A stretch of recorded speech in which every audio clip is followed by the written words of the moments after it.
Bismillahirrahmanirrahim. Bismillahirrahmanirrahim. Alhamdulillahirabbil alamin alladzi karrama bani adama wastafa minhumul ulama wa ikhtara aidan minhumuz zuhada wal hukama wal kurama wa fadala minhumul arifina billahi was sifati wal asma wa adaqahum lazata munajati minal ardi was sama. Wa ashhadu an la ilaha illallah wahdahu la syarika lah wa ashhadu anna sayyidana wa nabiyyana wa habibana wa 'azimana wa qurrata a'yunina wa nura qulubina Muhammadan عبده ورسوله اللهم صل وسلم على سيدنا محمد خاتم الأنبياء وعلى آله وصحبه سادة أولياء وعلى من تبعهم بإحسان إلى يوم الجزاء أما بعد السلام عليكم ورحمة الله وبركاته. نوينا التعلم والتعليم والنفع والانتفاع والتذكر والتذكير والإفادة والاستفادة والحث على التمسك بكتاب الله بسنة رسول الله صلى الله عليه وسلم والدعاء للهدى والدلالة على الخير ابتغاء وجه الله وقربه وثوابه آمين اللهم آمين. Terlebih dahulu mengucap syukur kita semua kepada Allah Subhanahu wa taala atas limpah kurnia Allah Subhanahu wa taala menjadikan beberapa sebab untuk dapat kita berhimpun dalam majlis seperti ini. Mudah-mudahan berkat majlis yang kita adakan dan kita hadiri, diampunkan dosa semua orang yang hadir, dimudahkan segala urusan, ditunaikan segala hajat dan dimatikan kita semua insya-Allah dalam husnul khatimah. Amin Allahumma amin. Sampai kita kepada fasal yang ke-14 betul? Fasal yang ke-14 fi bayani salat syariah wa tariqah, ay salat syariah wa salat tariqah. Betul situ? Bismillahirrahmanirrahim. Alhamdulillah. Dalam ada lihat dalam Bismillahirrahmanirrahim. Alhamdulillahirabbil alamin. Allahumma salli wa sallim ala sayyidina Muhammad wa ala ali sayyidina Muhammad. Qala al-musannif rahimahullah ta'ala wa nafa'ana bihi bi 'ulumihi fid dharain amin. Al-faslu ar-rabi' 'ashar. Fasal yang ke-14 fi bayani salati syariah wa tariqah, pada menerangkan akan sembahyang syariat wa tariqah dan sembahyang tariqah. Wa amma salatu syariah qad alimta bi hadhihi al-ayat hafizu 'ala salawat.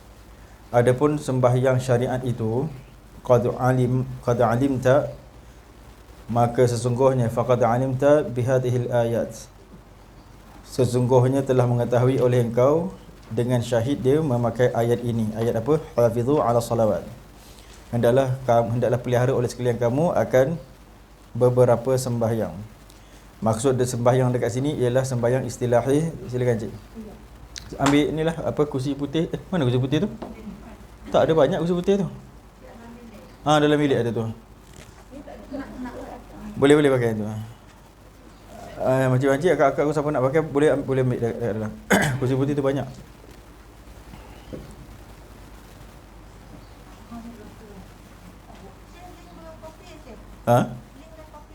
Alim belum? Kopi kan hantar dalam.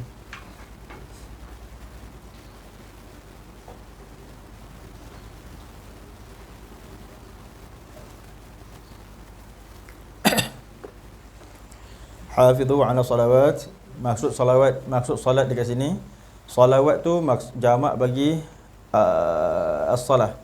As-salah satu sembahyang, salawat banyak sembahyang. Kalau kita katakan as-salatu ala nabi, maksud dia selawat atas nabi.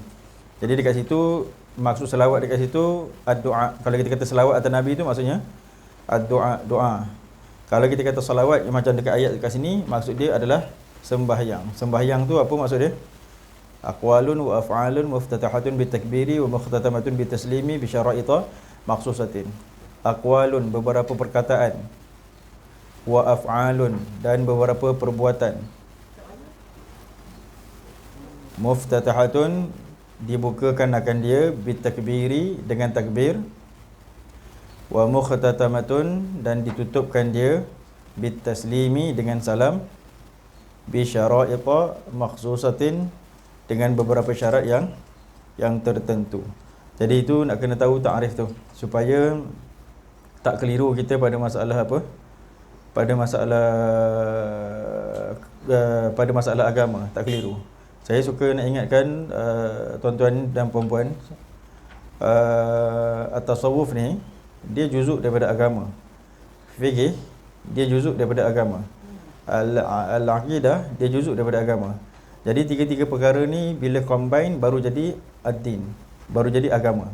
Kalau ambil fikih saja, dia tak jadi agama. Kalau ambil akidah saja, dia tak jadi agama. Kalau ambil tasawuf saja, dia tak jadi agama. Kenapa saya terangkan seperti ini? Sebab dah saya sebenarnya rasa sangat sedih sebab jumpa kawan-kawan yang mengambil tasawuf, kuat mengambil tasawuf, tapi syariat dengan akidah tak ambil.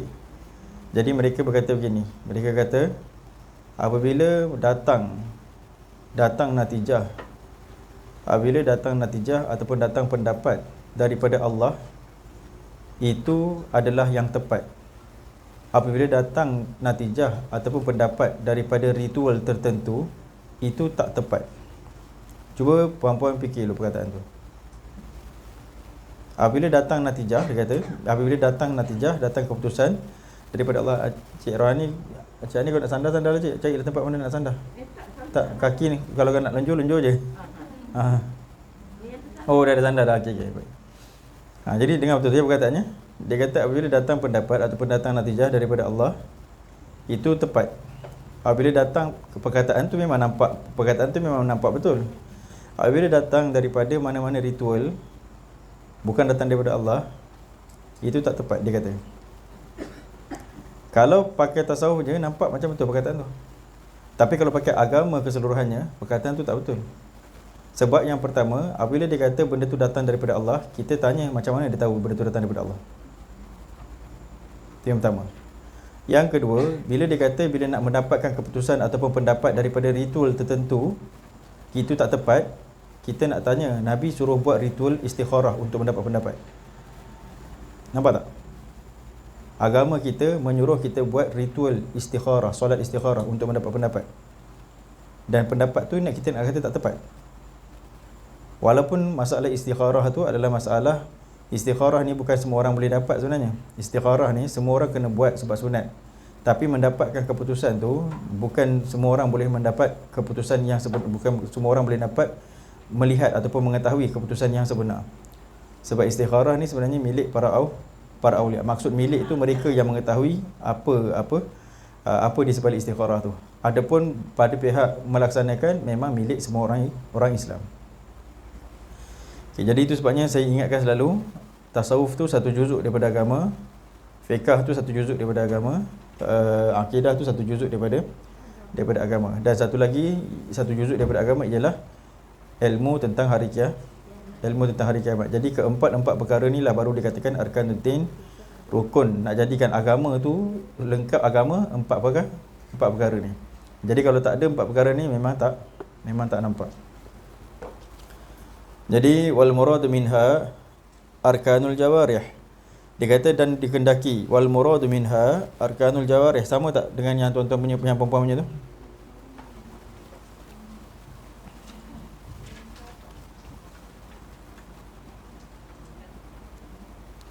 Wal muradu minha arkanul jawarih.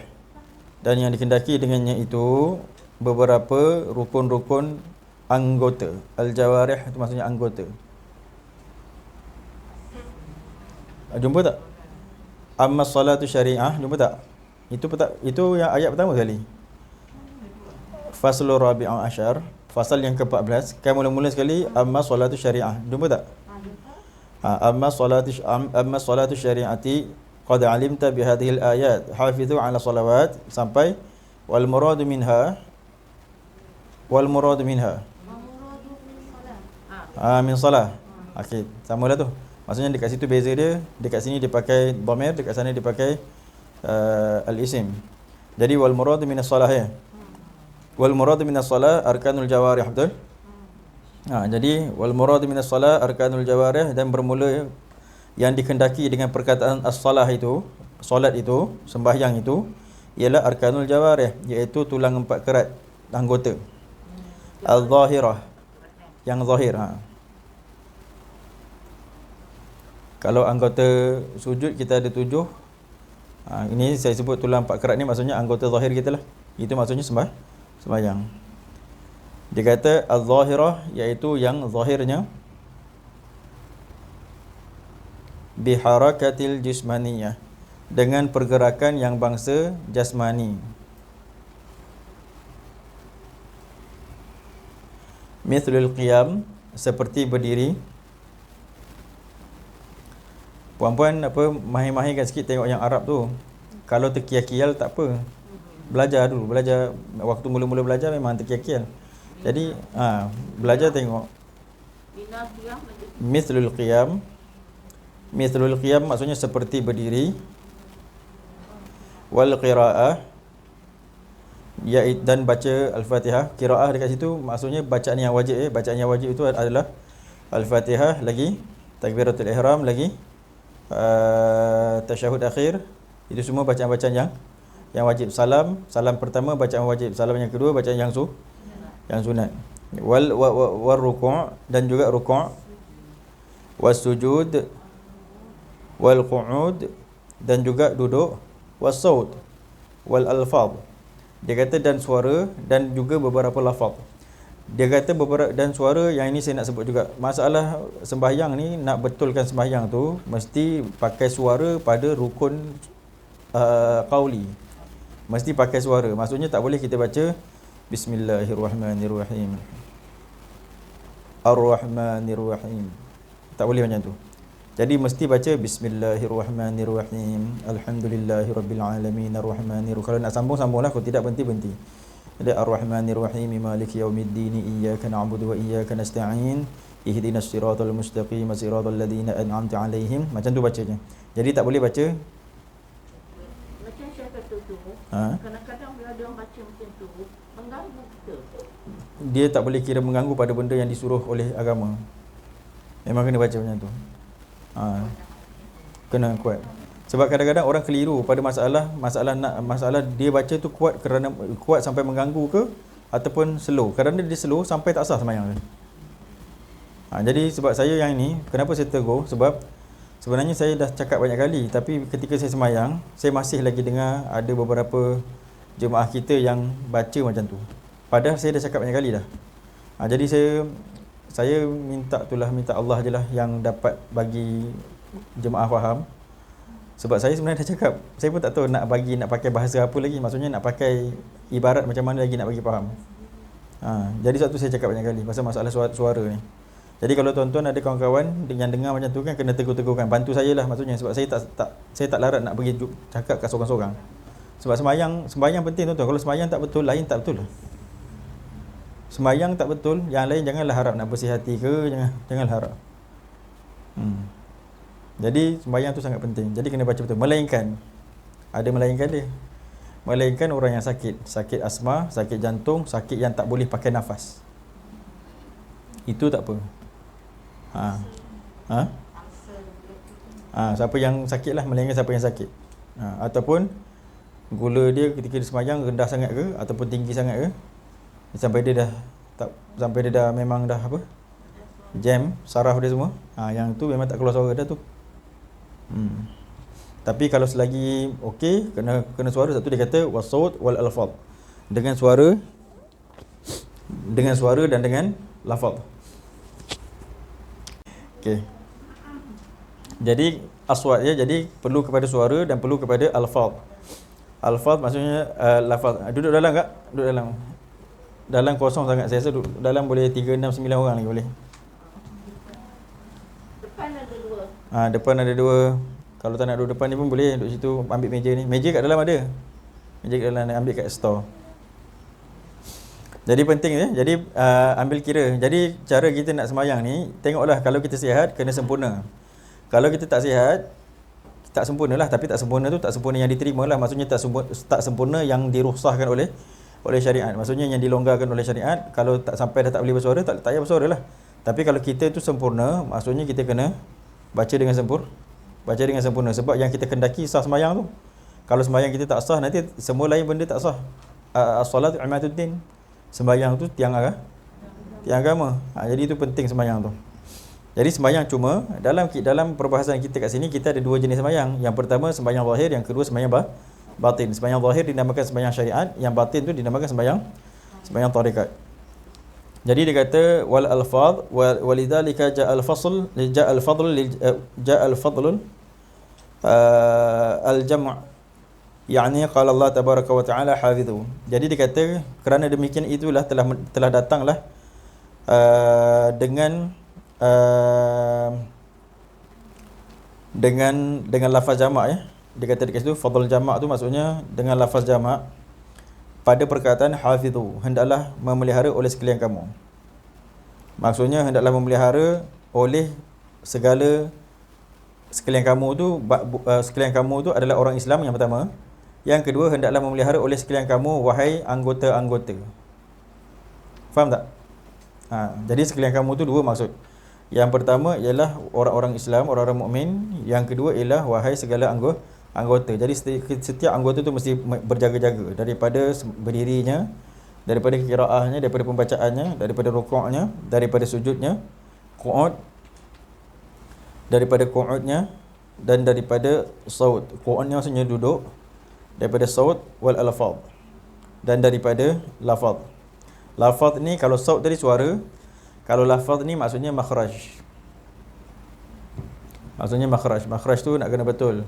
Yang biasa orang salah ialah pada masalah dad. Kalau dad, kebiasaan yang salah pada masalah dad ialah orang Arab. Orang Melayu susah nak salah dekat dad. Sebab orang Melayu tak pandai sebut dad. Siapa orang Melayu yang pandai sebut dad, dia boleh tersalah pada dad. Heran tak? Bila dia pandai sebut dad, biasanya dia akan salah pada dad. Sebab dad keluar, dia punya makhraj dia lebih kurang sama macam az-za. Za. Tinggal lagi dia dad kan. Dia za, dia tempat dia sama situ. Dekat apa? Lidah kita ni, dekat sini, bahagian sini, tepi ni. Jadi dekat tempat dia sama. Itu sebabnya kalau dalam tuan-tuan baca dalam Tuhfatul Atfal, tiap hari saya tak ngajar habis kan.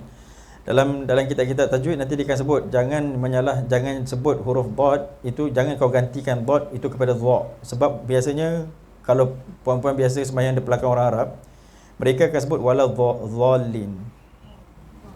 Tu salah tu. Kan sebab dia gantikan dad, ad-dad dengan dha.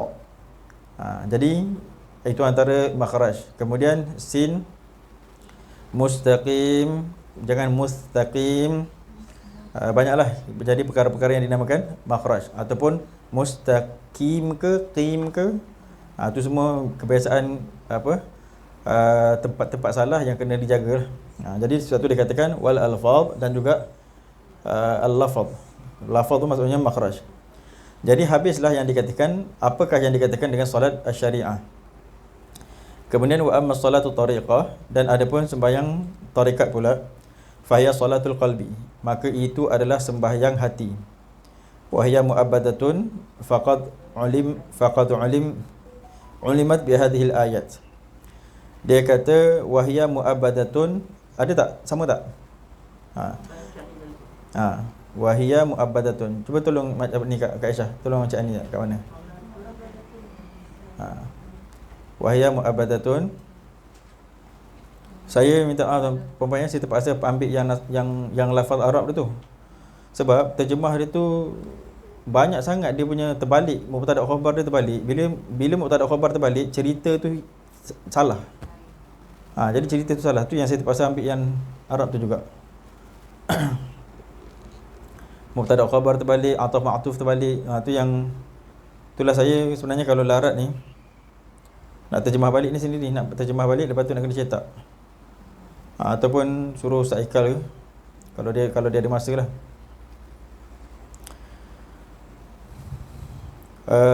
Wahiyya mu'abbadatun, iaitu solat itu adalah wahiyya, dan bermula solat itu. Hiya tu maksudnya dia solat tadi tu. Mu'abbadatun, berkekalan. Kalau solat syariah muaqqatatun, dia tu diwaktukan akan dia ada waktu-waktu kan. Tapi kalau solatut tariqah, dia sentiasa. Maksud solatut tariqah tu maksudnya solat hati. Solat hati ni sentiasa, dia tak boleh berhenti-berhenti, dia tak boleh batal-batal. Kalau sembahyang syariah, solat yang biasa, dia ada waktu dia. Contoh dia waktu subuh, contoh dia waktu zuhur, contoh dia waktu asar, kemudian maghrib kan, kemudian waktu isyak. Jadi dalam satu hari itu kita hanya memakai mungkin dalam 25 minit ataupun kita hanya memakai dalam 50 minit kan. Ataupun mungkin kita akan memakai sebanyak 150 minit. Tengoklah kepada berapa waktu yang kita pakai untuk satu sembahyang. Jadi adapun solat al-qalbi ataupun solat at-tariqah, solat hati, perbuatan dia tu, waktu dia tak ada waktu. Suatu dia kata wahiyya mu'abbadatun, dia itu adalah berkekalan. Tak faham solat qalbi. Solat qalbi itu sembahyang hati. Hati kita sentiasa bersembahyang. Sembahyang yang berzikir ke apa? Berzikir. Tu maksud dia sembahyang hati tu. Dia kata was-salatul wusta, dia kata faqad ulimat bihadhil ayat, maka sesungguhnya ulimat diketahuikan akan sembahyang itu bihadhil ayat was-salatil wusta, iaitu sembahyang pertengahan. Sembahyang pertengahan ni, wusta tu pertengahan kan? Pertengahan di dalam Al-Quran ni dia ada banyak-banyak makna. Ada boleh kita letakkan wusta itu dengan makna pertengahan, sekira-kira nombor 2 itu berada pertengahan di antara 1 dan 3. Boleh dapat? Okey. Sekira-kira ataupun maksud wusta itu adalah dengan makna perkara yang paling baik. Itu maksud wusta. Jadi kalau tuan-tuan ingat dalam Al-Quran ada menyebutkan, dia kata ummatan wasata. Betul tak? Kita ni adalah ummatan wasata, umat yang tengah-tengah. Apa maksud tengah-tengah kat situ? Kita umat tengah-tengah ke kita umat belakang? Kita umat belakang. Tapi kenapa Allah kata tengah-tengah? Jadi maksud tengah-tengah yang Allah sebut bukan tengah-tengah seperti mana yang kita faham, seperti nombor 2 di antara nombor 1 dan 3 tak. Maksud tengah-tengah dekat situ ummatan wasata adalah umat yang paling baik. Itu sebabnya setengah daripada riwayat menyebutkan tentang Maulidin Nabi, dia menyebutkan tentang bahawa Nabi itu, Nabi Muhammad sallallahu alaihi wasallam, Nabi hadiahkan kepada kita. Adapun nabi-nabi dahulu Allah beri kepada umat itu. Nabi Muhammad Allah hadiahkan kepada kita. Nabi yang lain Allah beri kepada mereka. Jadi tengok ta'rif, maksud ataya, maksud pemberian, iaitu yu'ta likulli ahad. Maksudnya pemberian itu yu'ta likulli ahadin, walakin hadiah itu adalah yu'ta likulli mahbub ataupun likulli makhsus. Maksudnya hadiah diberi kepada orang yang dicintai, pemberian diberi kepada sesiapa yang kita nak beri. Benda yang kita nak beri itu kan hadiah kita beri juga, betul tak? Kalau pemberian kita beri kepada siapa-siapa saja yang kita nak beri, kita boleh beri, sama ada kita kasih ataupun tak kasih, betul tak? Orang minta sedekah kepada kita daripada orang Islam, kita kasih, kita bagi. Orang kafir kita tak kasih, kita beri. Nampak tak? Jadi pemberian adalah yang diberi kepada sesiapa saja. Tapi kalau hadiah diberi kepada likulli maksud, pada seseorang yang khas ataupun seseorang yang mahbub, yang dikasihi, yang dicinta. Jadi dalam banyak-banyak umat Allah mengatakan Allah memberi hadiah Nabi Muhammad tu hadiah kepada kita. Berarti apa kadar kita di sisi Allah? Maksudnya kita ni special. Itu sebabnya bila Allah sebut ummatan wasata, umat yang terbaik, takkanlah Allah nak kasih kepada kita walhal kita umat yang tak baik. Sebenarnya kita umat baik. Jadi cubalah bayangkan macam mana jahatnya kita zaman sekarang ni. Nescaya umat dulu lebih jahat. Kalau kita duduk zaman dia orang, saya rasa kita akan terpengaruh dengan keliling kita. Maksudnya kita akan jadi jahat macam dia orang juga, dan kita akan membunuh para nabi juga. Sebab kita ni almaru ala dini khalilih. Seseorang itu atas agama kawan-kawan dia. Kalau kawan-kawan dia baik, dia baiklah. Kalau kawan-kawan dia jahat, dia jahat. Melainkan siapa-siapa yang Allah khususiyahkan mereka itu sebagai orang yang terpelihara. Maksudnya kalau apa jadi kat luar pun dia tetap. Itu setengah daripada rasikhun, setengah daripada orang-orang yang rasikh. Baik,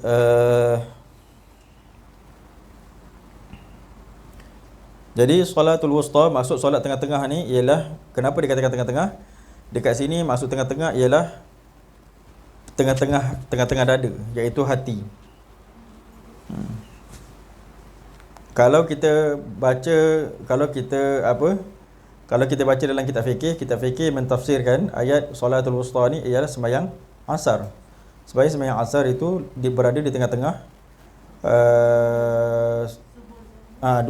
dua subuh zuhur dengan maghrib dan isyak. Kenapa Allah suruh jaga pada waktu asar? Sebab waktu asar biasanya orang sibuk. Sekarang kita mungkin nampak kesibukannya sedikit, iaitu contoh macam kita nak balik kerja ke, jam tengah jalan, kita nak balik mungkin kalaulah kita balik tu 4.30 ataupun 4.45, office hour 4.45 balik 4.45 4.30 kan. Katalah kalaulah ketika itu waktu asar 4.50, kita nak tunggu asar dulu ke ataupun kita nak balik dulu? Jawapan dia biasanya kita akan balik dulu tu tak? Sebab kita nak kejar jam tu, supaya kita tak lalu jam. Kemudian bila kita dah keluar sebelum daripada asar, boleh jadi pula ada accident ke, ada apa-apa yang berlaku kat tengah-tengah, kita pun terus jadi jam lagi. Terus tak dapat sembahyang asar. Kesudahannya kita sembahyang asar hormat waktu. Balik rumah sembahyang maghrib, kemudian kena sembahyang asar semula. Jadi sembahyang asar dekat situ ditinggalkan. Itu sebabnya disebutkan di dalam Al-Quran disuruh jaga sembahyang asar itu. Itu bahas daripada fiqh lah. Kalau kita dekat sini maksudnya ialah wasalatul wusta, sembahyang hati kena jaga. Wal muradu minas salatil wusta salatul qalbi, dan bermula yang dikendaki dengan salat wusta itu salatul qalbi, iaitu sembahyang hati. Li'anna al-qalba khuliqa fi wasatil jasad bainal yamin wa shimal. Kerana dia kata li'anna al-qalba, kerana sesungguhnya hati itu khuliqa, dijadikan akan dia fi wasatil jasad, pada tengah-tengah jasad. Jumpa tak Inah? Jumpa. Bainal yamin, di antara kanan, wa shimal, dan juga kiri, kanan dan kiri. Wa bainal alwi, dan di antara wa bainal alawi wa sufli, dan di antara atas dan bawah. Wa bainas sa'adah wa syaqawah, dan juga di antara bahagia dan kecelakaan. Kama qala Rasulullah sallallahu alaihi wasallam, al-qalbu baina usbu'ain min asabi'ir rahman. Nabi kata hati itu di antara dua jari, di antara beberapa jari Tuhan yang bersifat Rahman. Yuqallibuha kaifa yasha, dia membalik-balikkan sekira-kira, dia membalik-balikkan hati itu dia membalik-balikkan hati itu mengikut apa yang dikehendaki. Maksudnya macam ni, contohnya macam ni benda bulat tak ada pula. Macam ni lah, di antara dua jari Rahman. Maksud dua jari ni maksudnya kudrat. Jadi kita tak mengiktikadkan Allah tu berjari. Ni dekat hadis ni sebut jari kan. Jadi hadis ni hadis mutasyabihat yang nak kena ingat. Jadi setiap perkara yang menunjukkan Allah tu macam makhluk, hadis tu hadis mutasyabihat. Kalau puan-puan nak dapat keterangan mutasyabihat, boleh tengoklah YouTube. Saya dah rakam tempoh hari. Cuma YouTube tu panjang. Tapi kena tengoklah kalau nak faham. Lepas tu rujuk kepada kitab Bahrul Mazi yang tuan-tuan puan-puan dah beli tu. Jadi dalam tu tengok YouTube tu, tengok kitab tu. Jadi insya-Allah faham. Jadi ringkaslah sikit, tak payah saya nak banyak-banyak kali cerita. Jadi disebut di sini dia kata hati itu di antara dua jari Allah, dua jari Tuhan. Maksudnya dua di antara kudrat dan iradat Allah. Jadi Allah membalik-balikkan ikut kehendak dia. Kalau Allah nak bagi dia jadi celaka, jadi celaka. Kalau Allah nak jadi dia baik, dia jadi baik. Jadi dekat situ supaya kita ni takut. Hari ni mungkin baik, besok mungkin jahat. Jadi sebab tu kita kena takut. Sebab tu kena sentiasa minta kepada Allah supaya sentiasa ditetapkan atas agama Islam ni. Wal murad minal usbu'ain, dan bermula yang dikehendaki daripada dua jari itu sifatai al-qahar wal lutuf, iaitu dua sifatai al-qahar, sifat keras, wal lutuf ni maksudnya sifat lembut. Sama ada Allah nak mengerasi kita, Allah jadikan kita jahat, maka kita akan diazab, ataupun Allah jadikan kita orang yang baik, maka Allah memberi kasih sayang dia, sifat lutuf. Lutuf tu latif lah, lutuf. Lianna Allah Ta'ala munazzahun 'anil asabi'. Jumpa tak situ? Lianna Allah Ta'ala munazzahun 'anil asabi'. Jumpa tak? Tak jumpa? Oh, saya rasa itulah nak kena PDF ni ada tak apa-apa? Simpan tak? Saya tempoh hari saya ada letak dekat dalam grup, tapi mungkin saya tak suruh tuan-tuan perempuan download. Saya rasa sebenarnya dia tak banyak. Cuma sebab saya print macam ni saya print kosong belakang. Macam tu lah. Jadi dia jadi banyak lah. Jadi tapi kalau kita buat depan belakang pun sama harga. Tapi elok depan belakang sebab ringan. Macam ni nak pegang pun tengoklah macam tu. Jadi kitab ni kalau boleh lah, kalau boleh print lah sebab nak dapatkan tu. Sebab naskah saya kena cari dulu. Sebab saya pun takut. Saya faham. Siapa yang jumpa dulu, post dululah. Saya nak kena cari balik. Sebab saya jenis clear chat.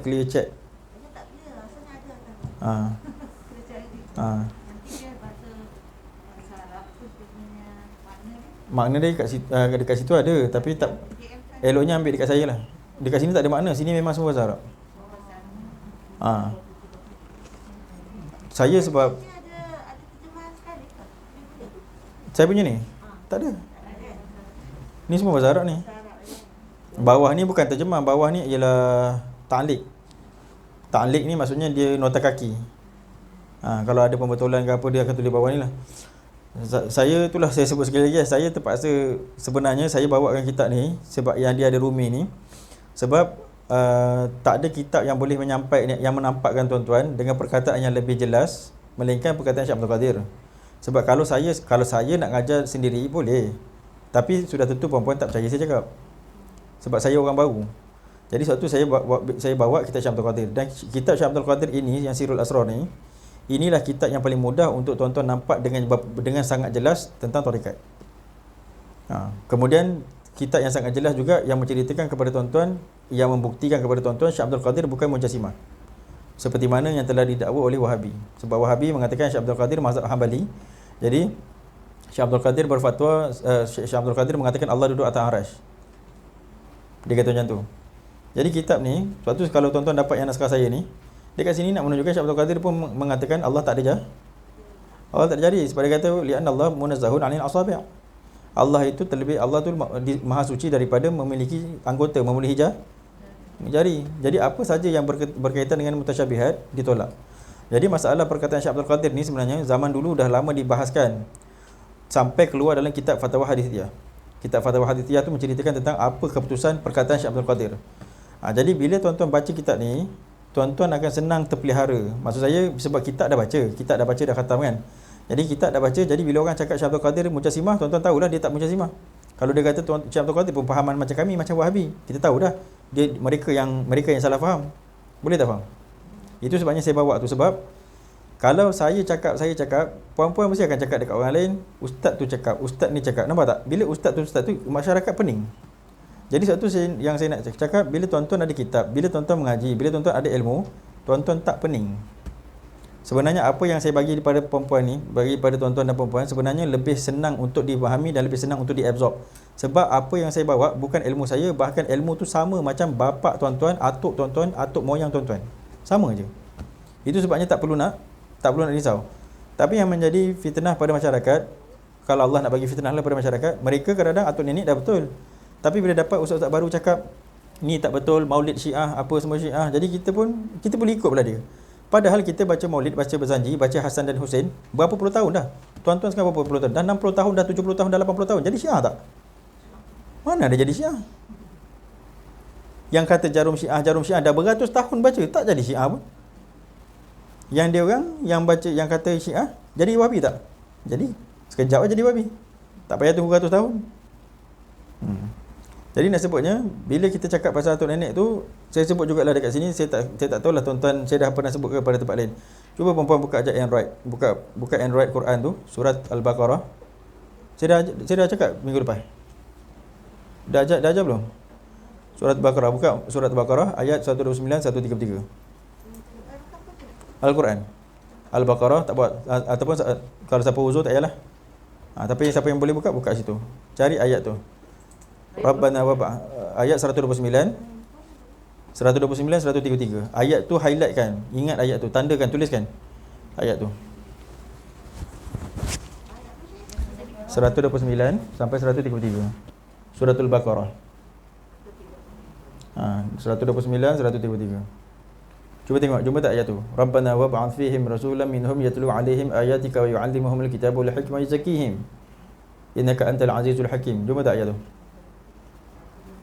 129, 133. Kak ni jumpa?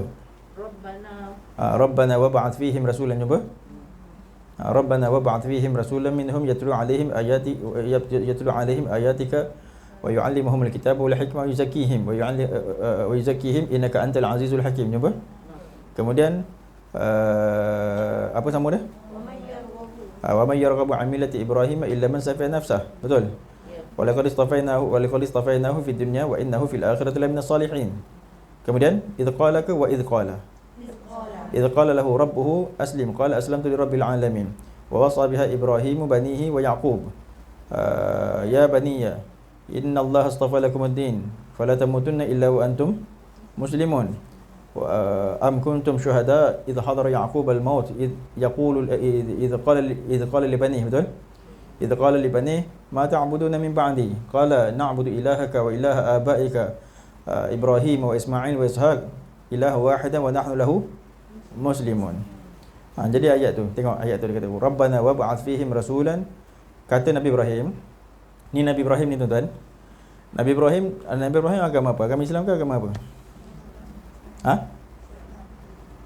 Nama agama dia memanglah sama kan, Tuhan sama, apa semua sama, tapi nama agama dia agama apa? Agama Hanif. Tapi dia menisbahkan diri dia wa ana awwalul muslimin.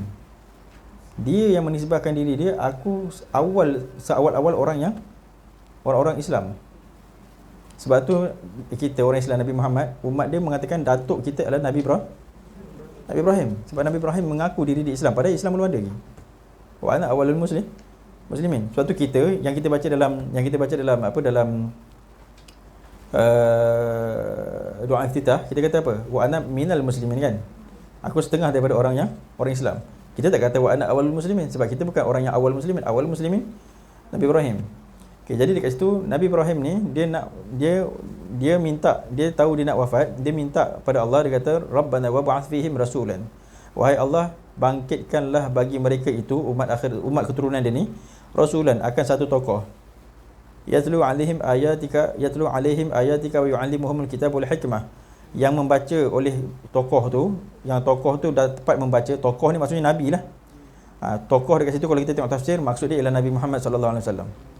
Jadi seorang Nabi yang bangkit membacakan membacakan ayat-ayat engkau kepada sekalian mereka itu dan mengajar kepada mereka itu hikmah. Wa yuzakkihim, dan membersihkan mereka itu. Ini syahid pada ilmu tasawuf, membersihkan mereka itu. Innaka antal azizul hakim, sesungguhnya engkau itu adalah Tuhan yang maha perkasa lagi maha bijaksana. Kemudian wa may yarghabu 'an millati Ibrahim illa man safiha nafsa. Barang siapa yang berkehendak ataupun cenderung ataupun condong kepada jalan selain daripada millat Ibrahim, selain daripada jalan Nabi Ibrahim, illa man safiha nafsa, melainkan orang-orang yang tiadalah yang cenderung kepada jalan yang lain, melainkan orang-orang yang memperbodohkan diri dia sendiri.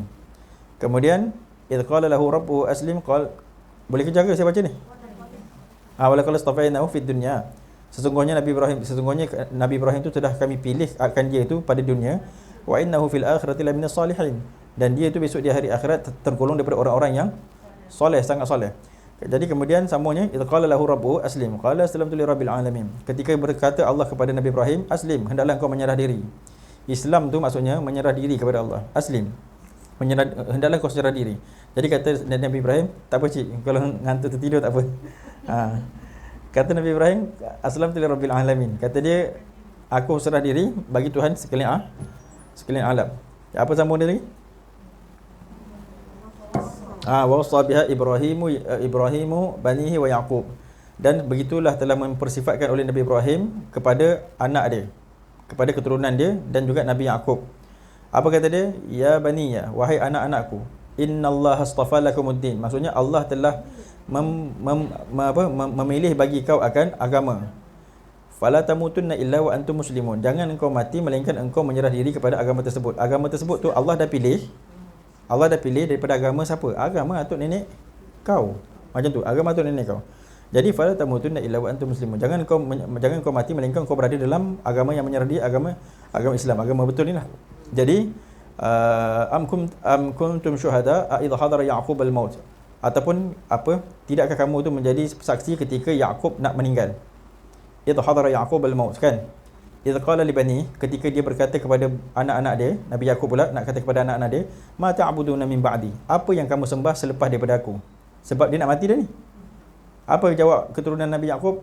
Na'bud ilahaka wa ilaha abaika, kami akan sembah Tuhan engkau, maksudnya Tuhan bapa aku, Tuhan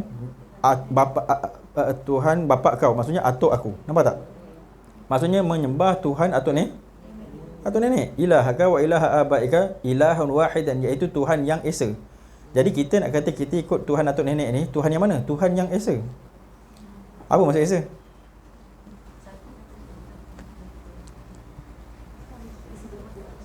Cuba cerita sikit apa esa. Kalau perempuan ingat, kalau ada yang saya mengharapkan perempuan memang kalau perempuan ikut saya je, ikut macam tu je, apa saya cakap mengikut je, tak ikut, maksudnya taklid, ikut je lah kan, selamat. Tetapi kalau perempuan asah ilmu, perempuan boleh menyelamatkan. Kalau perempuan ikut apa yang saya cakap, perempuan selamat. Tapi kalau perempuan asah ilmu, perempuan boleh menyelamatkan. Maksudnya boleh menyelamatkan orang lain lagi. Jadi maksud saya, bila kita cakap esa tu apa? Esa tu dia ada cerita dia. Jadi perempuan, kalau perempuan tu betul dah terasah ilmu, mesti perempuan akan sebut ada kaitan tentang perkara yang kita nak nafikan daripada kam muttasil dan kam munfasil. Tak apalah, nanti kita belajar sikit-sikit. Sebab tempoh hari dalam kita punya grup Facebook tu pun, kitab Risalatul Tauhid tu tak baru baca satu mukadimah kan, tak masuk lagi. Jadi perkara tu sangat penting. Jadi maksud esa tu mesti sama dengan apa yang dikehendaki esa oleh Nabi Muhammad sallallahu alaihi wasallam. Jadi Nabi tak pernah cakap, Nabi tak pernah mengiktikadkan bahawa Allah tu beranggota, Allah tu duduk atas arasy, tak ada. Jadi itu maksud esa yang dikehendaki oleh kita. Jadi dia kata kami menyembah ayah kau, kami menyembah Tuhan kau dan Tuhan atuk dan Tuhan bapa kau. Maksudnya kami menyembah Tuhan atuk nenek kami, ilahan wahidan, iaitu Tuhan yang esa, wa nahnu lahu muslimun, dan kami menyerah dan kami walhal kami kepadanya itu setengah daripada orang-orang yang menyerah diri. Jadi ayat ni tuan-tuan nak menunjukkan apa yang saya ajar kepada tuan-tuan.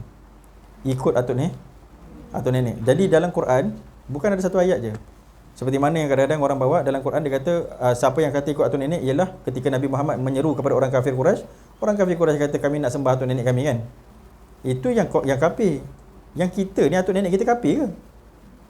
Kan? Atuk nenek kita Islam. Jadi yang kita ikut atuk nenek ni adalah ikut yang seperti mana Nabi Yaqub, Nabi Ibrahim. Jadi jangan mudah-mudah bila orang cakap, tengok ustaz tu kata ngajar ikut atuk nenek. Ini semua ikut cara orang kafir ni semua. Tak. Ayat Quran bukan satu. Jadi minta tolong bagi tahu dekat dia baca Quran sampai kalau tak mampu nak faham, kena hafalkan Quran tu. Okey. Jadi tujuan saya berikan ayat ni supaya puan-puan nampak yang kita ni kalau nak tahu kita betul tak betul mesti tally dengan atuk nenek kita dulu. Dan yang saya cakap ni adalah atuk nenek kita yang mengikut kitab Mu'tabar, bukan atuk nenek yang main sihir. Saya tak kata gitu. Yang kita kata ni ikut kitab Mu'tabar. Macam tu. Kalau ada di antara atuk nenek kita dulu tersalah-salah, biasalah. Kalau tersalah-salah tu macam kita belajar kadang-kadang apa yang guru cakap kita terfaham lain kan. Itu biasalah benda terkeliru. Itu sebab tu pentingnya muzakarah. Jadi maksud kita ni apa yang jumhur, apa yang ijma' di kalangan atuk nenek kita. Yang pahaman yang paling banyak mesti pahaman yang betul. Macam tu. Dan mesti muafakat dengan kitab-kitab Mu'tabar. Macam tu ya. Jadi dekat situ munazahun anil asabi', tak ada dekat perempuan ya. Fa bidalil hadhil ayat wal hadis yu'lamu anna al-asl salatul qalbi. Jadi dia kata daripada ayat ini, daripada ayat yang kata salatul wusta tadi tu, dengan hadal hadis, dengan hadis yang menceritakan tentang hati manusia itu berada di antara dua jari Rahman. Hadis ni dengan ayat salatul wusta tu menunjukkan adanya sembahyang hati. Sembahyang hati ni sembahyang qalbi. Sembahyang tarekat maksudnya. Okey, sekarang saya nak tanya, ada tak dalam kitab ni? Fa idza ghafila ada. Fa idza ghafala ya, fa idza ghafala an salatihi ada? Fa idza ghafala an salatihi fasadat salatuhu. Apabila telah lalai ia daripada salatnya, nescaya rosaklah sembahyangnya. Wa salatul jawarih, dan rosak juga sembahyang anggotanya. Kama qala Rasulullah sallallahu alaihi wasallam, la salata illa bihuduril qalbi. Seperti mana, ada tak situ? Ada Seperti mana yang telah disabdakan oleh Nabi sallallahu alaihi wasallam, tiada sembahyang melainkan dengan hadir hati. Li'annal musalli yunaji rabbahu, kerana orang yang bersembahyang itu bermunajat kepada Tuhannya. Wa mahallul munajah al-qalbi, dan tempat munajat itu adalah hati. Jadi tempat munajat tu bukan dekat lidah. Itu sebabnya saya katakan, kalau saya nak kaitkan dengan apa nasihat saya yang telah lalu, ketika kita masuk dalam majlis tawajuh, ketika kita masuk dalam majlis baca Yasin, ketika kita masuk dalam majlis maulid, kan saya kata buat kaifiat 10 tu dulu sebelum masuk majlis tu. Sebab jangan kita duduk kejap lagi, bila sampai mursyid sebut astaghfirullah, kita pun astaghfirullah kat mulut, kat lidah aja. Hati tak astagfirullah. Sedangkan dia kata dekat sini tempat munajat dekat hati. Jadi yang nak minta ampun lidah kita ke hati kita? Jawapan dia hati. Jadi itu sebabnya saya katakan beri tumpuan. Jadi dia kata dekat sini, sebab tempat al-musalli, dia kata li'anna al-musalli yunaji rabbahu wa mahallul munajah al-qalbi. Tempat munajat itu hati. Fa idza ghafala al-qalbu batalat salatuhu wa nuqidat salatul jawarih. Dia kata apabila lalai hati itu, nescaya batallah sembahyangnya, dan batal jugalah sembahyang jawarihnya, sembahyang anggotanya. Ini disebut ni bukan batal secara fiqh, ini batal secara tasawuf. Jadi maksudnya bukanlah batal sembahyang, tetapi bagi orang-orang ahli tasawuf mesti mengambil kira perkara ni supaya janganlah sembahyang dia tu dilempar kembali kepada mukanya. Tapi kalau kita mula-mula dalam beramal, janganlah kita bila tak khusyuk kita pun berhenti sembahyang. Jangan macam tu, sembahyang jelah terus. Jadi sembahyang yang lagi akan datang jaga. Sembahyang lagi akan datang jaga. Sembahyang lagi akan datang jaga. Itu tujuan, itu cara dia. Melainkan kalau kita tu memang orang yang memang ada rutin masalah khusyuk ni, dah dikurniakan di Allah Ta'ala, dah diberikan di Allah Ta'ala, itu cerita lain lah. Macam tu. Li'annal qalba aslun wal baqi tabi'un. Dia kata sebab hati itu adalah asal, dan yang baki selain daripada hati itu adalah tabi', mengikut saja. Kama qala Nabi sallallahu alaihi wasallam. Jadi dia kata sebab apa jadi batal? Bila hati lalai, sebab apa sembahyang tu jadi batal? Sebab hati itu asal, anggota ni semua ngikut je. Jadi bila hati rosak, anggota rosak. Jadi dia kata macam mana daripada mana syahid dia? Daripada hadis Nabi juga. Nabi kata apa? Inna fil jasadil mudghah, sesungguhnya pada hati, pada jasad itu, pada badan itu ada satu seketul daging. Idza salahat jasadu kulluh, apabila baik hati daging tadi sebut, baiklah semua anggota badan. Wa idza fasadat jasadu kulluh, apabila hati itu rosak, nescaya rosaklah segala anggota badan. Jadi itu nak menunjukkan tentang kepentingan hati. Semua isi daripada kitab kita ni memang bicara hati. Daripada mana kita nak melahirkan hati, lepas tu talqin yang diambil, guru yang dipilih, sampailah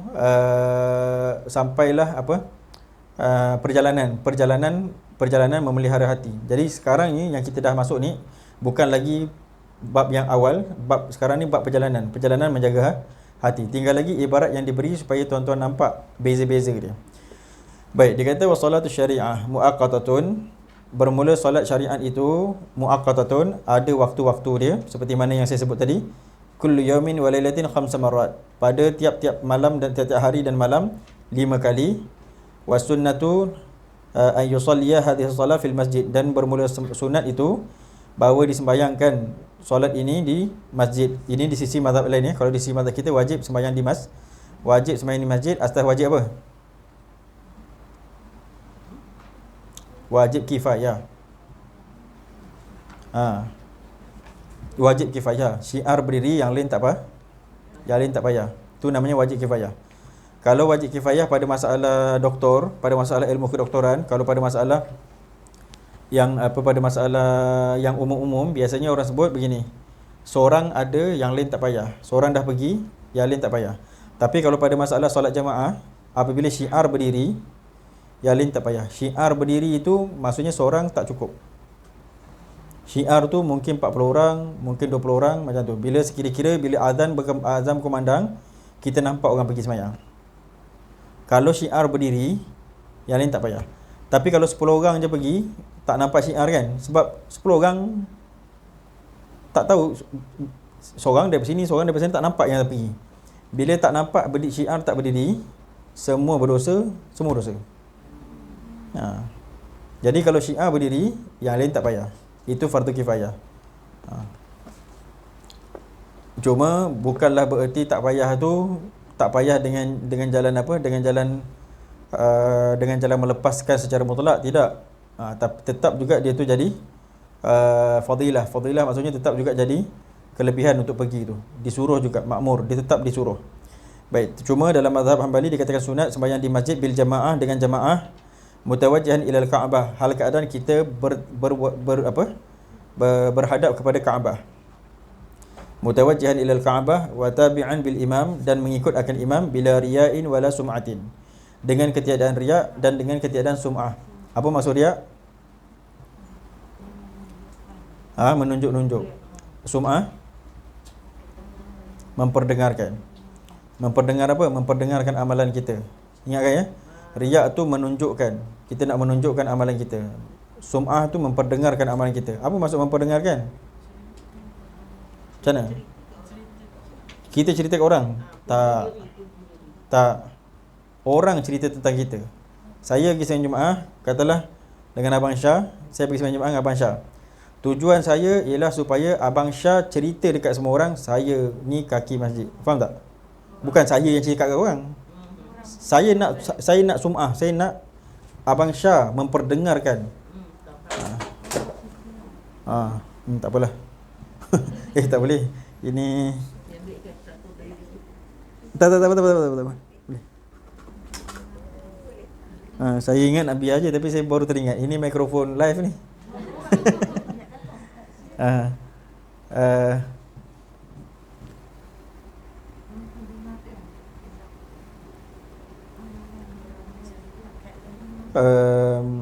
Ada soalan dekat situ. Apa hikmah sebalik 7 kali ataupun 15 kali istighfar ataupun 10 di dalam kafir itu? Hikmah dia memperbanyakkan istighfar lah. 7 kali itu apa yang dibuat oleh Nabi, 15 kali itu apa yang dibuat oleh Nabi. Jadi itulah hikmah dia. Hikmah ni kita tak tahulah, tapi kita buat je lah. Saya nak pesan juga kepada jemaah kita lah. Jemaah kita kadang banyak yang bertanya pada saya. Dia kata ada yang dah buat zikir tapi tak rasa apa-apa. Ada yang dah buat zikir bukan Cik Ani ni, ramai lagi yang lain. Ramai lagi macam ni. Bukan.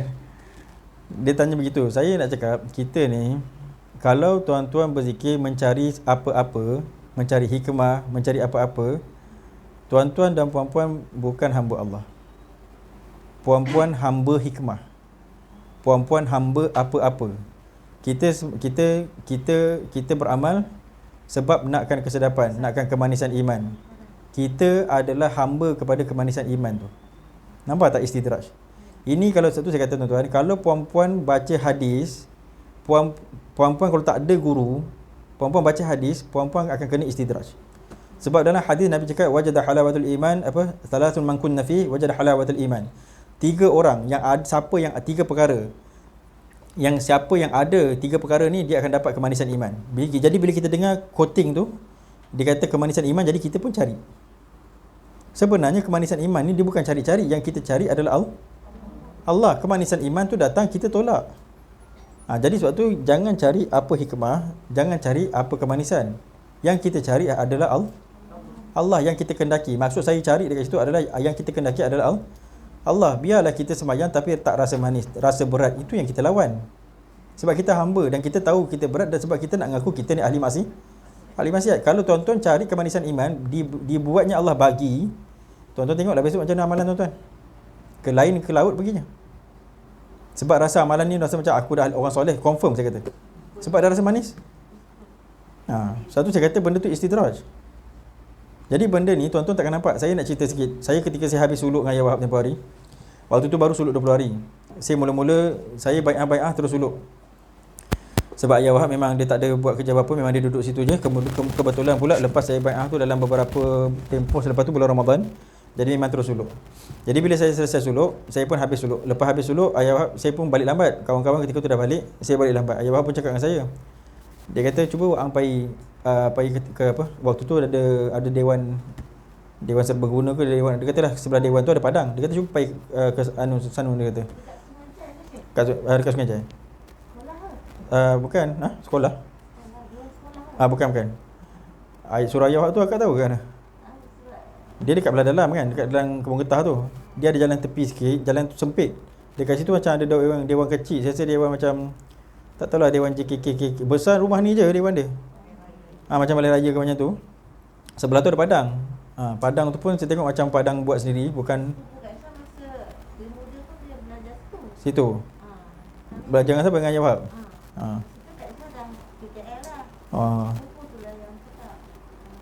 Cakap apa? Dia belajar dekat Sungai Jai tu. Itulah, jadi Ayah Wahab suruh saya pergi ke padang tu. Dia kata orang semua main bola, dia kata macam tu kan. Orang main bola pakai seluar pendek semua. Tu dia kata apa nak cakap kan? Maksudnya apa nak dia cakap kan tu, maksudnya apa pendapat kita? Maksudnya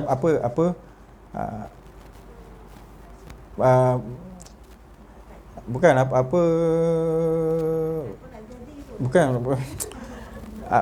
ni apa? Maksudnya apa pendapat macam apa? Maksudnya yang kita faham macam tu semua maksiat lah kan. Macam tu semua. Jadi bukan apa-apa. Maksudnya macam mana pendapat kita. Saya cakap macam ni lah. Saya cakap dimarahkan lah. Saya kata kan. Saya kata macam tu lah. Maksudnya bukan saya lagi marah dia. Tapi maksudnya pada saya benda tu kotor lah. Benda tu tak betul lah. Ayah Wahab cakap kalau macam tu Wang rasa, dia kata Wang alun sampai lagi. Dia kata. Kalau rasa orang tu jahat lagi, Wang alun sampai lagi. Maksudnya kita rasa kita baik. Itu waktu 20 hari saya suluk. Jadi nak sebutnya, suatu saya kata perkara ni jangan dicari-cari. Saya kemudian lepas pada suluk tu pula saya balik ke rumah. Kemudian saya tak sedar hatilah beramal seorang tu kan. Saya dah beramal tu, saya rasa macam ada kekeliruan dalam amalan saya tu. Jadi saya pun datang ke Negeri Sembilan balik. Saya datang ke Negeri Sembilan balik, jumpa Ayah Wahab. Ayah Wahab ketika tu tengah standby sembahyang. Saya lupa Zuhur ke Asar. Saya sampai ke kampung, saya sampai ke Sungai Jai tu lah. Saya lupa Zuhur ke Asar. Tapi Ayah Wahab tengah macam tu lah. Ayah Wahab macam ni dia. Ayah Wahab tu dia kan kaki patah. Jadi kaki dia tu kecil sebab tak berjalan Jadi otot tak ada. Daripada peha dia, kalau tak salah saya lah, daripada peha dia sampai ke kecil memang besar tulang je. Jadi dia duduk, kaki dia ni selalu naik atas ni. Dia selalu angkat kaki dia. Jadi duduk bersila macam tu, dia goyang macam tu lah daripada belakang. Saya sebab Ayah Wahab tu tengah berzikir, saya tak kacau lah. Saya pun tak bagi salam, saya tak apa, saya duduk je belakang dia. Kemudian bila dah lepas sembahyang, saya pun bertanya Ayah Wahab. Saya kata Ayah Wahab, kita ni ada ke tak ada? Saya kata kan, kita ni ada ke tak ada? Sebab waktu tu saya tak faham, saya tak suluk baru sekali baru. Jadi tak faham lagi lah, tak banyak benda yang terbuka lagi. Jadi Ayah Wahab pun cakap, kan Wang ada tu, dia kata kan. Jadi saya cakap lah, macam mana yang dipahami oleh Hallaj tu kan, kita tak ada, yang ada Allah je kan. Ayah Wahab cakap yang itu jangan masuk campur, dia kata. Beramallah dengan apa yang ada, dia kata bersyukurlah dengan apa yang Wang ada, dia kata. Wang kan dapat sembahyang pagi. Faham tak sembahyang pagi? Sembahyang pagi ni sembahyang tahajud. Dia kata beramal, Ayah Wahab dia tak bagi sembahyang tahajud, dia kata sembahyang pagi. Sembahyang pagi sebab bangun pukul 4 dah dekat nak subuh kan, bangun pukul 4 4:30 atas sajadah. Jadi dia kata kan kita kan Wang dah ada, dia kata buat je benda yang kita dah ada tu buat, nanti akan datang yang tak ada.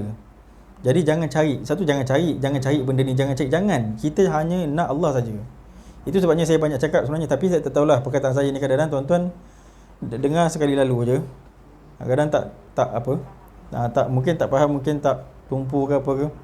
Itu sebabnya perlu kepada selalu dengar. Itu sebabnya perlu kepada tawajuh. Macam-macam makcik, insya-Allah lepas ni akan adalah tawajuh. Tapi janganlah kecil hati kalau saya tak panggil tu. Sebab memang saya utamakan pakcik-pakcik lah. Ke Abang Syah saya dah ajak panggil belum je kot. Macam itulah, tapi lepas ni dah boleh panggil dah lah. Wa amma salatu tariqah fa hiya mu'abbadatun, dan adapun solat tariqah itu mu'abbadatun, selama-lama, fi umrihi, sepanjang umur dia, wa masjiduha al-qalbu, masjidnya ialah hati, wa jama'atuha ijtima'ul qawiyul batin 'ala al-ishtighalil bi asma'i tauhid bi lisanil batin. Dia kata, dan jamaah dia itu adalah perhimpunan kekuatan batin atas bersibuk-sibuk dengan segala nama-nama tauhid dengan lidah batin. Ni dengan lidah batin. Maksudnya dia punya jamaah dia ialah segala zikir yang berada dekat dalam semua. Kalau puan-puan yang dah suluk kan, kita tahu dekat berapa poin-poin, titik-titik yang nama hati tu. Jadi setiap poin tu mesti berzikir. Jadi poin tu ada berapa je? Ada 7 je. Tapi 7 je ke yang berzikir? Semua. Sebab yang ketujuh tu adalah kuli jasad. Nampak tak? Ya tu. Jadi dia kata segala asma yang berada kat dalam tu kena dimainkan lah, kena dihidupkan, kena disebut-sebutkan dengan menyebut nama tauhid. Wa imamuha asyauq, dan imamnya itu ialah syauq. Imam hati ni ialah asyauq, rindu. Fil fuad, di dalam hati. Wa qiblatuha al-hadrah al-ahadiyah, dan kiblatnya adalah Allah. Al-hadrah al-ahadiyah tu maksudnya Allah. Hadrah al-ahadiyah wa jamalu samadiyah wa hiya qiblatul haqiqah, itulah kiblat yang hakiki. Maksudnya Allah tu yang kita kiblatkan, Allah tu yang kita kendakkan, Allah tu yang kita hadapkan. Itu dalam hati kita. Wal qalbu war ruh masyghulun bi hadhihi salah, hati dan roh disebut-sebutkan dengan sembahyang ini, alat dawam, atas jalan selama-lama. Fal qalbu la yamut wa la yanam, hati itu tidak mati dan tidak tidur. Tidak mati dekat sini maksudnya dia tidak ada expiry date. Macam badan kita ni dia ada expiry date dia. Expiry date dia ialah 60 tahun ataupun 70 tahun. Kemudian dia pun hancur, dia habislah kan. Hati tak ada. Sebab hati yang sebenar bukan daging tu. Hati yang sebenar ialah roh tu. Suatu roh tu dia tak ada expiry date dia. Walaupun dia tu fana, Allah boleh hancurkan dia, tapi dia tak ada expiry date. Wa huwa mashghulun fin naum wal yaqazah, dan hati itu akan sibuk, waktu tidur pun dia sibuk, waktu jaga pun dia sibuk. Yaqazah tu maksudnya jaga. Bi hayatil qalbi, dengan cara apa? Dengan hidupnya hati. Bila sautin, tanpa suara, wala qiyamin, tanpa berdiri, wala qu'udin, tanpa duduk. Fahuwa mukhatibun wahwal, dia itu berkata-kata, iyyaka na'budu wa iyyaka nasta'in, engkaulah yang aku sembah dan engkaulah tempat aku meminta pertolongan. Mutabi'an lin nabi, hal keadaan hati itu mengikut Nabi sallallahu alaihi wasallam.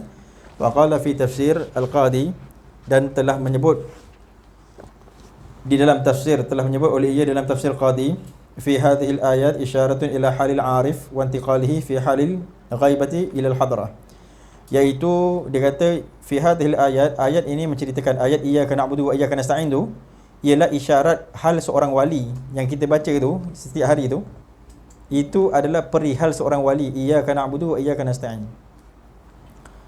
secara hakikat. Sebab mereka je yang minta tolong dengan Allah secara terus, kita tak, betul tak? Kita minta tolong dengan taksi untuk pergi ke mana-mana, kita mungkin minta tolong dengan majikan untuk naik pangkat, kita mungkin minta tolong dengan jiran kalau kita susah. Tapi kalau awliya memang dia minta direct dengan Allah. Jadi sebab tu dikatakan iyyaka na'budu wa iyyaka nasta'in, itu ialah hal seorang arif, wa intiqaluhu min halil ghaibah ila al-hadrah, dari dia itu berpindah daripada hal ghaibah ila al-hadrah. Daripada hal ghaibah ila al-hadrah ni yang tuan-tuan puan-puan belajar dekat dalam STT. Kan ada ghaibah, ada hadrah kan? Ada sukur, ada apa? Ada sakran, ada mabuk, ada sahu. Tu semua tu nilai dia. Ghaibah ila al-hadrah. Jadi saya tak perlu sebut lagi ya. Sebab dekat situ dah ada. Fastahaqqa bimithli hadzal khitab. Kama qala Rasulullah sallallahu alaihi wasallam, al-anbiya wal anbiya yusalluna fi quburihim kama yusalluna fi buyutihim. Maka layaklah dengan khitab ini, maka layaklah bimisli hadal khitab, maka layaklah dengan misal ataupun contoh perkataan ini seperti mana yang telah disabdakan oleh Nabi sallallahu alaihi wasallam, al-anbiya wal awliya yusalluna fi quburihim, wali-wali dan nabi-nabi bersembahyang di dalam kubur mereka itu, kama yusalluna fi buyutihim, seperti mana mereka bersembahyang di dalam rumah mereka. Jadi yang mereka sembahyang di rumah mereka itu adalah solatul tariqah, iaitu solat hati. Maksudnya ketika para nabi sembahyang di rumah kan sembahyang takbiratul ihram, rukuk, sujud kan. Tetapi mereka bukan takbiratul ihram, rukuk, sujud sahaja. Mereka dalam tu ada solat qalbi, ada dalam solat sembahyang hati ada. Maksudnya sembahyang tarekat tu ada. Jadi bila masuk dalam kubur tak bangun dah. Cuma sembahyang hati yang ada dekat rumah mereka dulu, macam itulah sembahyangnya di dalam kubur. Jadi sebab tu dikatakan sembahyang tarekat ni, sembahyang hati ni dia sentiasa. Dia tak ada expiry date. Jadi ai masyghulun billah, iaitu mereka itu bersibuk-sibuk dengan Allah, wa munajatul lil hayatil qulubihim, dan bermunajat kepada Allah bagi menghidupkan hati mereka itu. Fa iza ijtama'at salatu syari'ah wa tariqah zahiran wa batinan faqad tamma as-salah. Apabila terhimpun ataupun apabila terhimpun solat syariat dengan solat tarekat, maka iaitu zahir dan batin, maka sempurnalah solat. Tammat itu maksudnya sempurna. Tammatis salah maksudnya sempurnalah sembahyang. Yakni takunu salatu salatan tamatan, maka jadilah sembahyang itu satu sembahyang yang sempurna. Wa ajruha azimun fil qurbah birrauhaniyah, dan balasannya itu sangat agung pada hubungan rapat dengan Allah dan secara rauhani. Wa darajatil bil jismaniyah, dan juga mendapat darajat pada bangsa jasmani.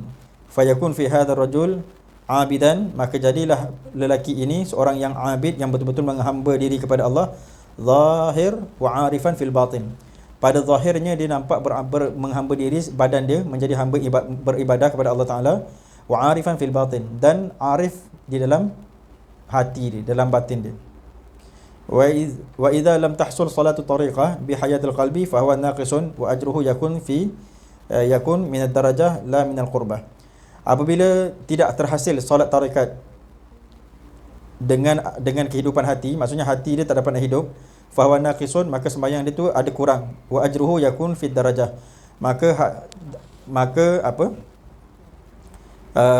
balasan dia tu hanya ada pada darajat sembahyang saja, la minal qurbah, tapi tak dapat menghampirkan diri kepada Allah.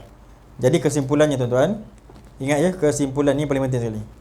Solat syariat dengan solat tarekat, bukan kita kata solat syariat untuk orang baru-baru, solat tarekat orang tinggi, bukan. Maksud dia solat syariat itu wajib atas kita, solat tarekat itu wajib atas kita. Jadi kedua-dua sembahyang itu kena ada. Bukannya kita kata oh ini sembahyang rendah-rendah ni solat syariat, bukan macam tu faham dia. Sebab ada setengah daripada orang-orang tasawuf dia kata ini baru solat syariat. Dia mengasingkan. Jadi mereka sudah keluar daripada sunnah Nabi sallallahu alaihi wasallam, sebab Nabi membawa dua. Jadi jangan kita kata solat tarekat, ataupun ada pula orang syariat mengatakan solat tarekat Nabi tak pernah ajar, tak ada pun apa, tak. Sebenarnya nama saja Nabi tak pernah ajar, tapi isinya Nabi isi sembahyang dengan hati, dengan khusyuk. Tinggal lagi perkara tu perlu didetailkan, maka diletakkan jenama iaitu solat tarekat supaya dapat didetailkan apa yang dikehendaki dengan solat tarekat. Sama juga macam Nabi membaca Al-Quran, Nabi membaca dengan tajwid seluruhnya, betul tak? Tapi Nabi tak pernah pun membawa jenama idgham ma'al ghunnah, idgham bil ghunnah, ikhfa, idgham mithlain, tak pernah sebut. Betul tak? Tetapi penjenamaan tu dibawa oleh ulama supaya dapat mendetailkan. Boleh nampak? Jadi sebab tu saya katakan jangan mudah terpengaruh dengan kalau tuan-tuan jumpa mana-mana orang yang cuba menggoyang-goyangkan tuan-tuan dengan perkara-perkara ini. Senang. Jadi satu saya katakan jangan mudah terpengaruh dengan apa-apa. Kalau orang cakap benda ni tak ada pada zaman Nabi, banyak benda yang tak ada zaman Nabi, banyak benda yang tak ada zaman Nabi yang kita buat. Sebenarnya yang kita buat tu yang disandarkan oleh syariah. Salah satu daripadanya yang paling mudah, yang paling senang tuan-tuan nak nampak, at-tajwid. Tajwid tak ada zaman Nabi, walaupun benda tu ada amalan dia. Macam itulah saya masukkan. Jadi itu kesimpulannya. Jadi kesimpulannya bukan kita asingkan syariat dengan tarekat, tetapi syariat dengan tarekat tu dua-dua tu mesti Mesti dijalani dan mesti ditelitikan. Mesti telitikan. Sementara umur masih ada. Macam itulah ya. Jadi wallahu subhanahu wa ta'ala alam. Saya minta Allah lambat dah sikit hari ni 10.20. Wallahu subhanahu wa ta'ala alam. Bismillahirrahmanirrahim. Wa fahamna Sulaimana wa kullan atayna hukman wa ilma wa sakharna ma'adadul jibali subhana wa ta'ala kunna fa'alin. Ya hayyu ya qayyum ya rabb Musa wa Harun ya rabb Ibrahim ya rabb Muhammadin sallallahu alaihi wasallam. Akrimni ya Allah bil fahmi warzuqna al ilma wal hikmata wal aqla bi rahmatika ya akramal akramin wa ya arhamar rahimin. Mudah-mudahan berkat majlis yang kita adakan ini diampunkan dosa semua orang yang hadir, dimudahkan segala urusan, ditunaikan segala hajat, diberi berkat kepada orang yang hadir, diberi berkat kepada yang tidak hadir, diberi berkat kepada ini zawiyah, diberi berkat kepada isi ini zawiyah, dan diberi berkat kepada seluruh orang yang ternisbah qaryah ternisbah jiran kepada ini zawiyah, dan diberi berkat juga kepada tuan tanah ini zawiyah Encik Rosman, dan diberi berkat juga kepada Syekh Abdul Wahab bin Daimin, diluaskan akan kuburnya dan diberikan luaskan ampunan kepadanya. Diberi berkat juga kepada Syekh Mas'ud Al-Makki, diluaskan akan kuburnya dan diberikan luaskan ampunan kepadanya. Diberi berkat juga kepada Syekh Omar As-Saifi, diluaskan akan kuburnya dan diberikan luaskan ampunan kepadanya. Diberi berkat juga kepada Syekh Nazaruddin Al-Juraki, diberikan luas kesihatan kepadanya. Diberi berkat juga kepada Habib Bakar Masyhur dan diberikan luas kesihatan kepadanya, dan diberi berkat juga kepada Syekh Ahmad Bukhris, diberikan luas kesihatan kepadanya, dan diberi berkat juga kepada Syed Umar Al-Kaf dan diberikan luas kesihatan kepadanya, dan diberi berkat juga kepada semua orang yang telah menginfakkan dirinya, hartanya, tenaganya, makanannya untuk menghidupkan majlis-majlis seperti ini, diri mereka, harta mereka dan seluruh keturunan mereka yang dan diberi berkat juga kepada seluruh mereka itu yang tidak dapat saya menyebutkan nama mereka itu satu persatu dalam masa yang sama. Tidaklah saya mengurangkan kasih saya kepada sekalian mereka itu, dan diberi berkat juga kepada kita semua yang hadir, diri kita, harta kita dan seluruh keturunan kita, anak susuan kita dan seluruh orang yang ternisbah kepada keluarga kita. Mana-mana yang sakit di antara kami sembuhkanlah, mana susah senangkanlah, mana sempit lapangkanlah, himpunkanlah kami dalam kasih sayang, matikanlah kami dalam husnul khatimah, bangkitkanlah kami bersama Nabi kami Muhammad sallallahu alaihi wasallam, dan mudah-mudahan sampaikanlah juga pahala majlis ini kepada seluruh arwah murid-muridku. Mudah-mudahan diluaskan akan kubur mereka itu dan diberikan luas ampunan kepada sekalian mereka itu. Wassallallahu ala sayyidina Muhammadin wa ala alihi wa sahbihi wa baraka wasallam. Subhana rabbika rabbil izzati amma yasifun wa salamun alal mursalin. Walhamdulillahi rabbil alamin. Taqabbalallahu minkum wal afu alaihi. Saya mohon maaf atas keterlanjuran waktu.